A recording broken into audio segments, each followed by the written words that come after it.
AIDS ravaged the LGBT communities during the 1980s.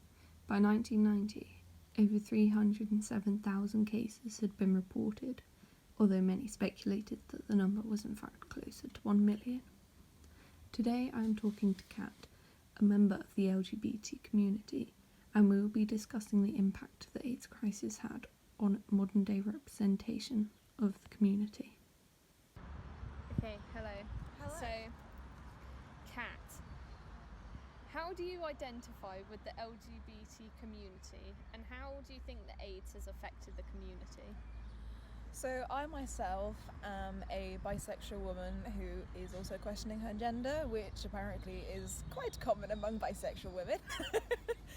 But I identify with the LGBTQ community through that. And because of that, I've obviously had ties into a lot of things like Pride, charity groups. I've made a lot of friends, and I'm 90% sure the majority of my friend group is gay. So it definitely helps with the social elements. And yeah. Would you say that you have a big influence within the community, or do you know something that has a big influence within the community? I have no influence whatsoever.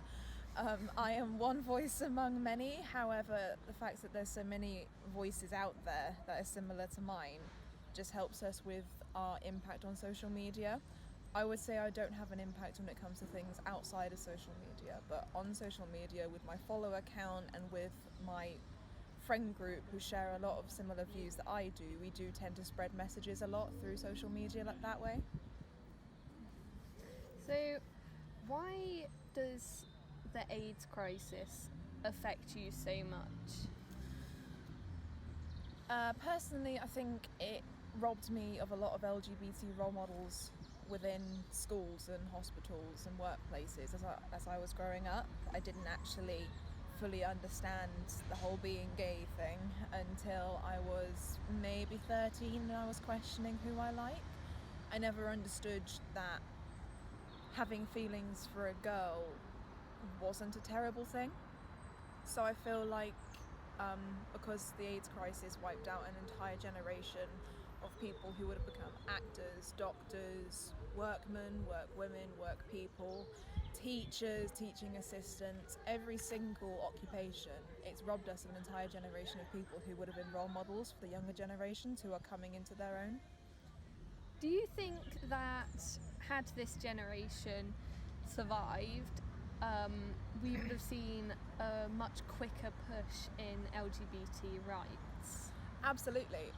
Some scientific studies have shown that nowadays it's very much like how it was in the late 70s and early 80s, when the LGBT community was starting to be more prominent within bigger cities like London and Edinburgh. Gay clubs, bars, university clubs, they were all starting to rear their heads in the younger communities, and it was the younger communities who were building these clubs. And when you compare it to modern day LGBT, you can see a lot of parallels between them. But then when you look at the actual timeline for the way the AIDS crisis affected the LGBT community all the way up until the late 1990s, you can see that there was a great decrease in the amount of those clubs.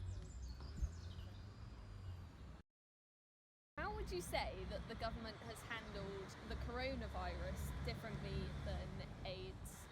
Because they both appear to be pandemics, however, one was primarily from the LGBT community, whereas the other one affects everyone. Do you think there is a certain bias within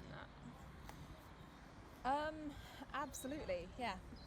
Because when the LGBT community wanted help from the government to deal with this, let's face it, it was a plague that was killing copious amounts of them, filling up hospitals, destroying these young people's lives.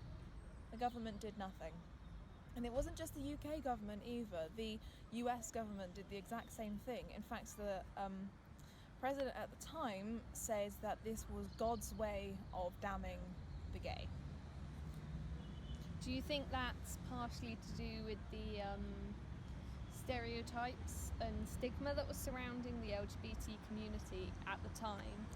that not a lot of people knew about them, and they were just starting to come into the open, and more people decided that they were against it.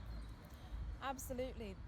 Rumours started circulating at the time to do with the reason why gay people spread AIDS was because they had sex with monkeys and they had sex with other animals, which gave the impression that they were dirty, they were into bestiality. It gave the impression that every single gay person was disease-ridden, and this led to a hell of a lot of different rules and regulations surrounding the simplest things, such as buying medication.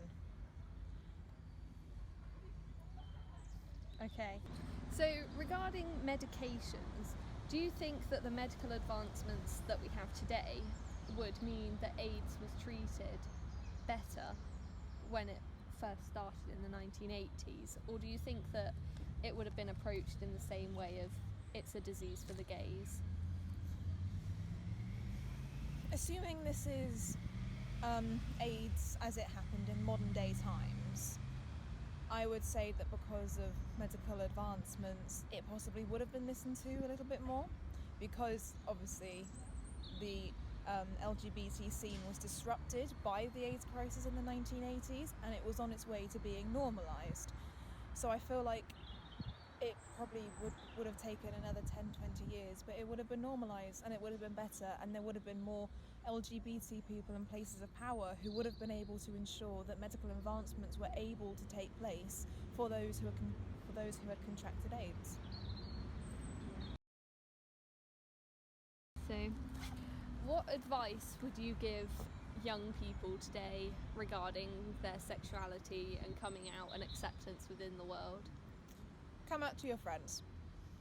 That will always be my main advice. Come out to your friends, because they love you, and if they can't accept you for being gay, then they were never your friends in the first place. The LGBTQ community is huge. There are so many people within us: bisexual, non-binary, lesbian, gay, transgender. Everyone is going to accept you. Everyone is going to love you, and they're going to care for you. There are so many groups out there who do funding for kids who get kicked out of their houses, for kids who don't have anywhere to go. There's so many places that you can go within the LGBT community that will be able to help you. So come out to your friends and come out to those who you know that are LGBT, because they can give you some pretty good advice. It's very useful in explaining how representation has been affected. AIDS still affects lives today, claiming the lives of over 35 million people since 1980. There is treatment, but no cure as of yet for it.